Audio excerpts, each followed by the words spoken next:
hapon. Ito po si Geronimo Guerres ng Konbanwa Shika. Ako po si Tiziani. Lumabas kami ng studio at narito ngayon sa Ameyama Bunka Undo Park sa Kona. Mainit na kapag pumasok ang Hunyo. At kapag sinabing mainit ay narito na ang panahon ng pagbabarbecue. Tama yan. Nais namin iulat sa inyo ngayon ang mga tamang paraan ng pagbabarbecue sa Japan.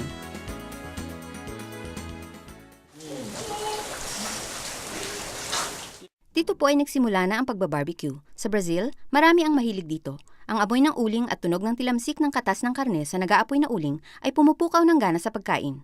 Subalit ang barbecue sa Brazil na kung tawagin ay churrasco ay naiiba sa Japan. Ang pangunahing kaibahan ay ang laki ng karne. Ang karne ng barbecue sa Japan ay hiniwa ng maliliit upang makain sa pamamagitan ng chopsticks at tama lang sa isang subuan. Sa Japan, bukod sa karne ay kasabay ring iniihaw ang mais, mushroom at katulad nitong mga gulay at isda. Oo nga, sinasawsaw nila ito sa sarsa. Ano ang masasabi mo sa barbecue ng Brazil? Unang beses lang akong sumali at ito'y ibang-iba sa aking inaasahan. Sumisigla pati na ang pakiramdam.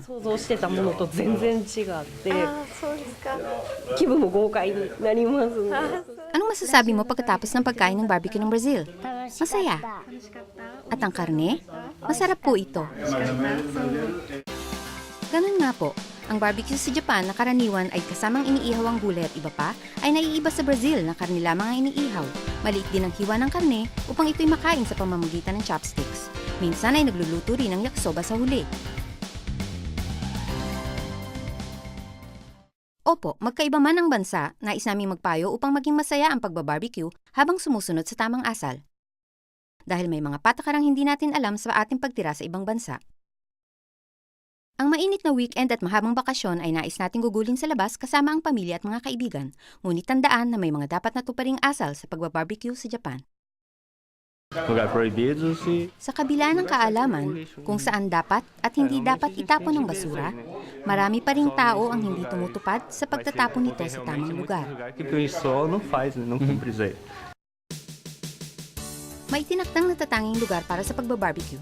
Sa paggamit nito, mayroong mga lugar na nangangailangan ng reserbasyon. Halimbawa, kailangan magpareserba ng 2 linggo bago ang araw ng paggamit sa mga parke at camping site.